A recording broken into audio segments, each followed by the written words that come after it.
Friends, in a parliamentary democracy, your role is that of the Speaker. Interestingly, the Speaker does not get to speak much. Their job is listening to other speakers.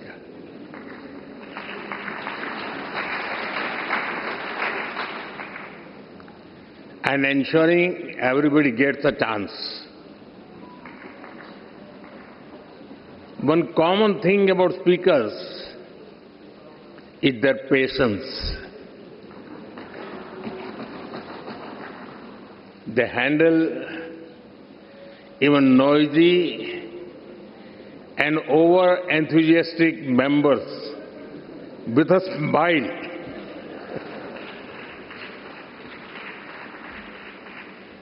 Friends, on this special occasion, I warmly welcome you. We are honored to have you with us today. Friends,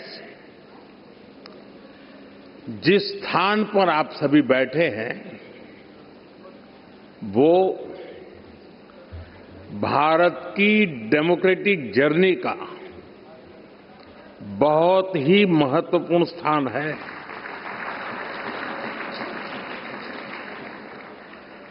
गुलामी के आखिरी वर्षों में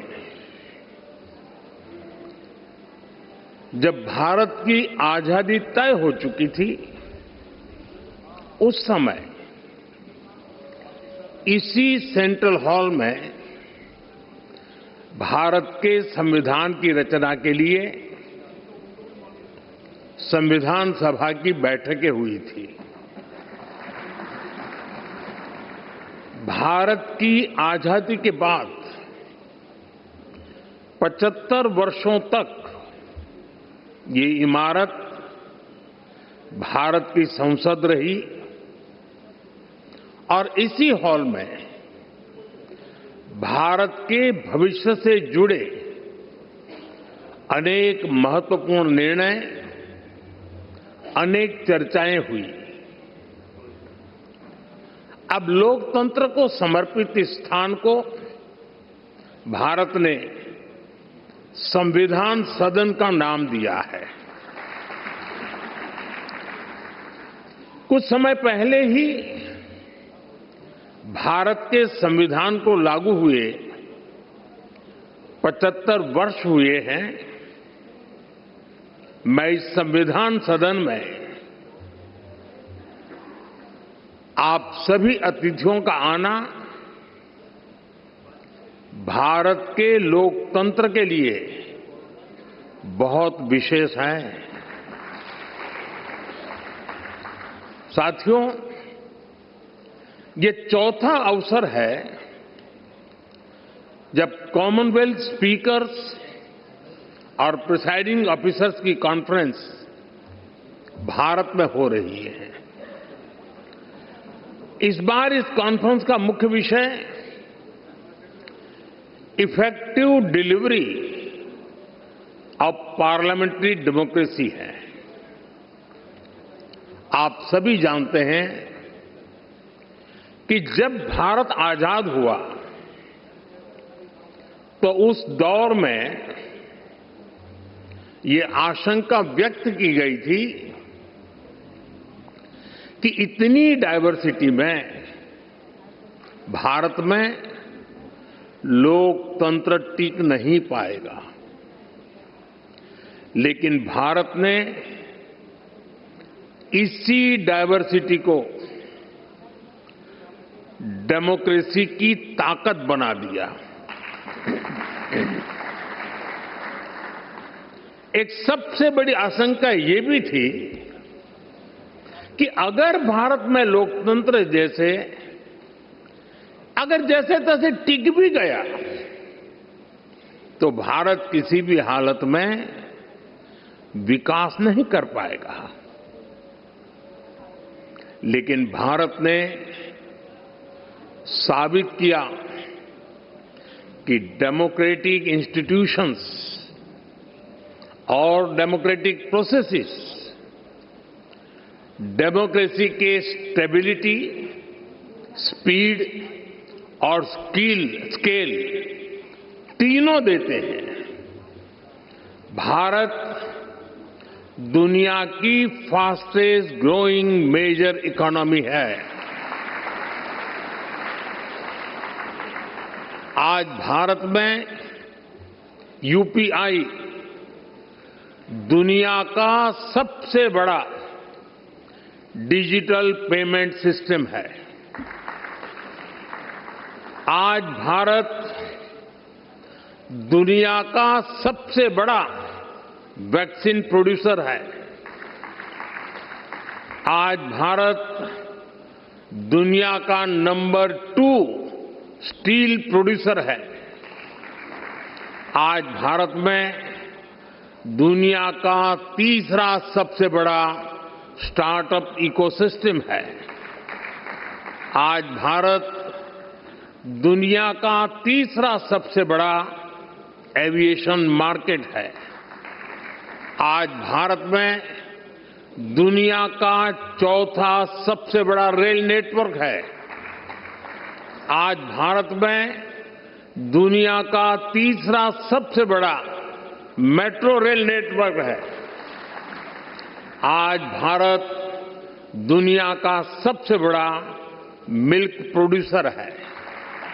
आज भारत दुनिया का दूसरा सबसे बड़ा राइस प्रोड्यूसर है। फ्रेंड्स, भारत में डेमोक्रेसी का अर्थ लास्ट माइल डिलीवरी है।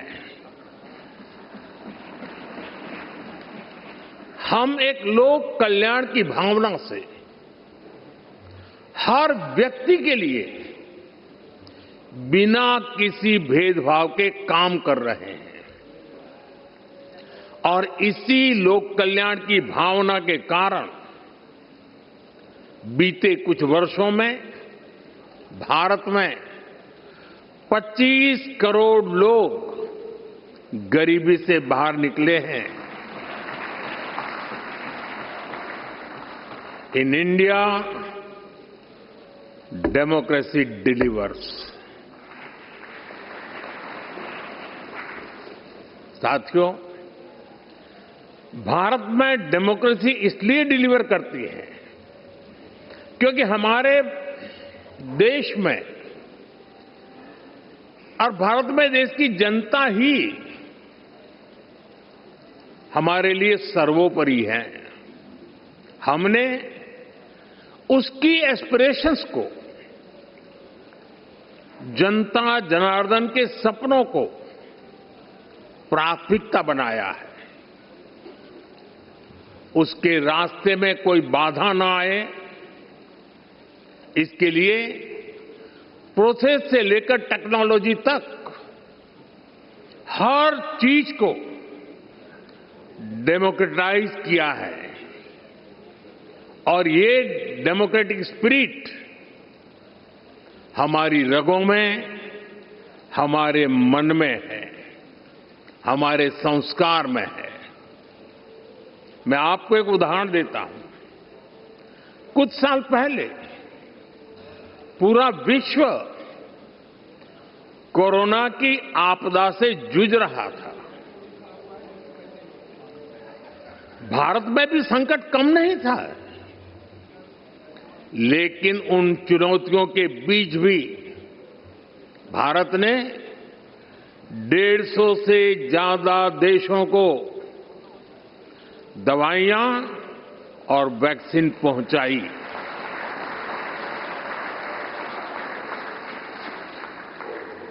लोगों का हित, लोगों की भलाई और उनका कल्याण, ये हमारा संस्कार है और ये संस्कार हमें हमारे लोकतंत्र ने दिए हैं।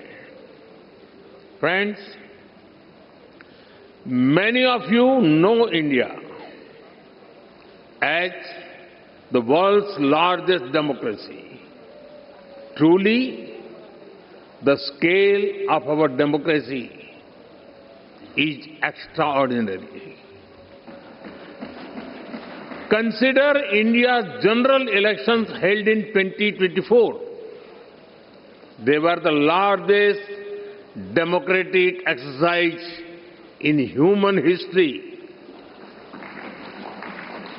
Nearly 980 million citizens were registered to vote. This number is larger than the population of some continents. There were more than 8,000 candidates and over 700 political parties.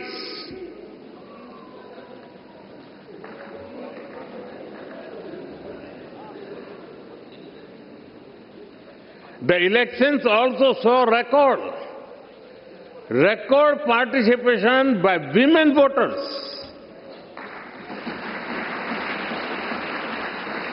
Today, Indian women are not only participating, but are also leading the way.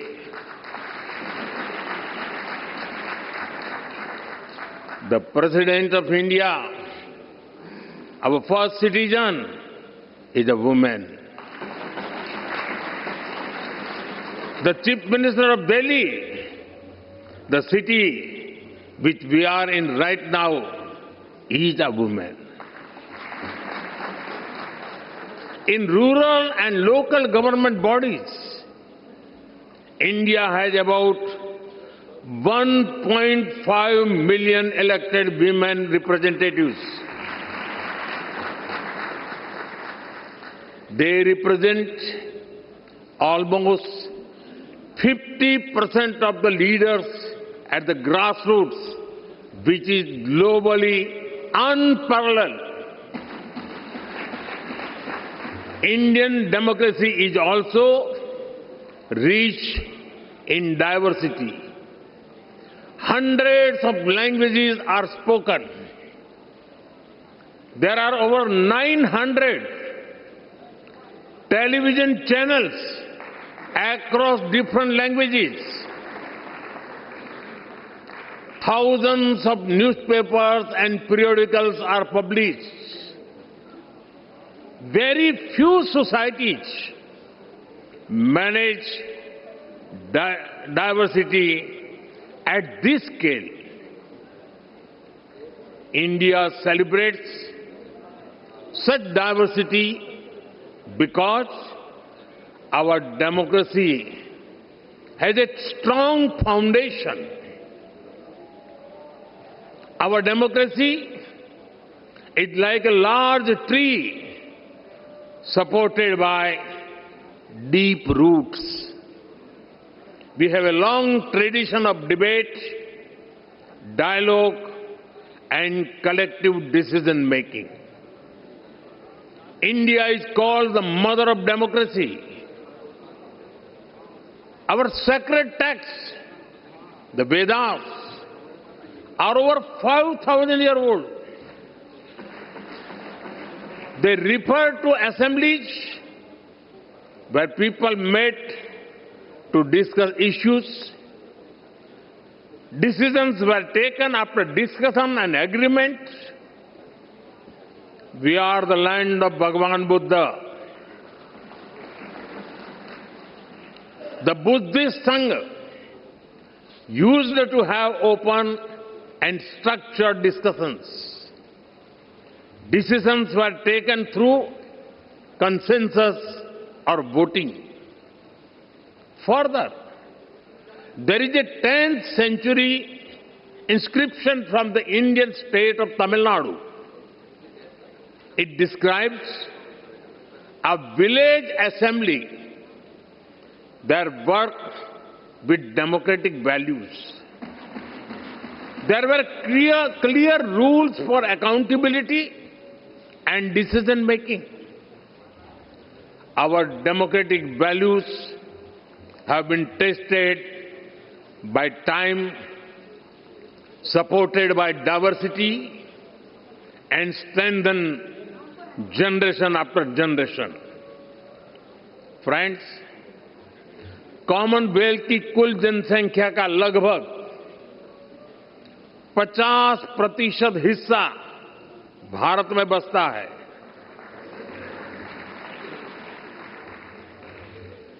हमारा प्रयास रहा है कि भारत सभी देशों के विकास में ज्यादा से ज्यादा योगदान दे।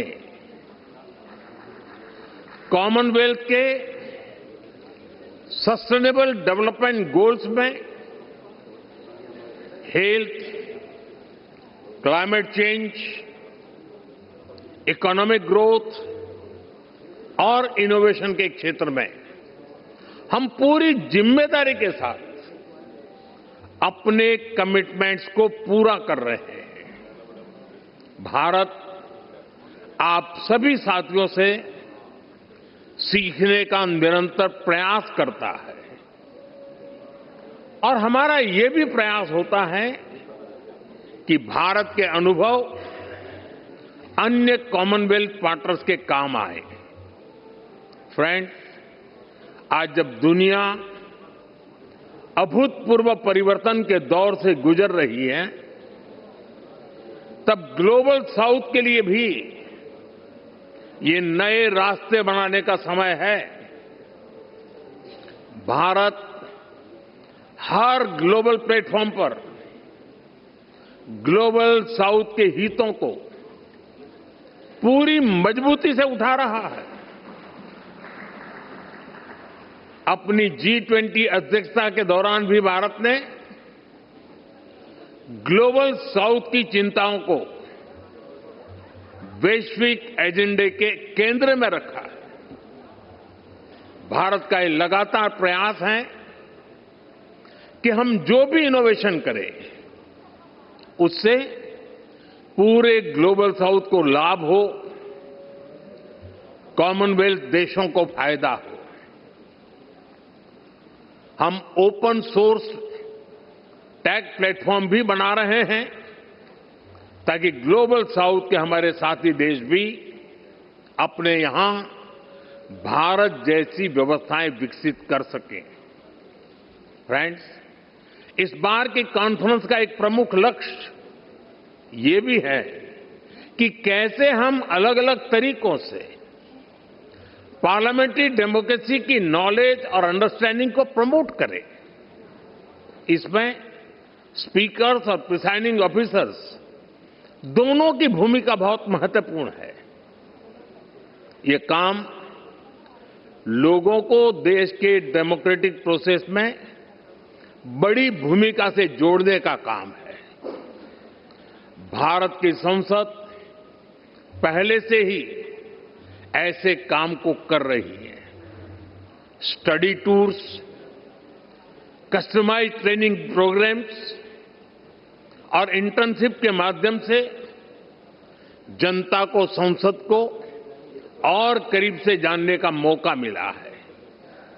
हमने अपनी संसद में AI की मदद से डिबेट्स और हाउस प्रोसीडिंग्स को रियल टाइम में रीजनल लैंग्वेजेज में ट्रांसलेट करने का काम शुरू किया है। संसद से जुड़े रिसोर्सेज को भी AI की मदद से यूजर फ्रेंडली बनाने का काम हो रहा है और इससे हमारी यंग जनरेशन को भी संसद को समझने, उनको बेहतर अवसर मिल रहा है। फ्रेंड्स, अब तक मुझे आपकी संस्था से जुड़े 20 से ज्यादा सदस्य देशों में जाने का अवसर मिला है। कई सांसदों को संबोधित करने का सौभाग्य भी मिला है। जहां जहां मैं गया, मुझे बहुत कुछ सीखने को मिला। मैं हर बेस्ट प्रैक्टिस को लोकसभा के हमारे अध्यक्ष और राज्यसभा के चेयरमैन और डिप्टी चेयरमैन महोदय के साथ आकर के तुरंत अपने अनुभवों को साझा करता रहा हूं। मुझे विश्वास है कि ये कॉन्फ्रेंस सीखने और सिखाने के इस क्रम को और समृद्ध करेगी। इसी कामना के साथ आप सभी को मेरी बहुत बहुत शुभकामनाएं। धन्यवाद।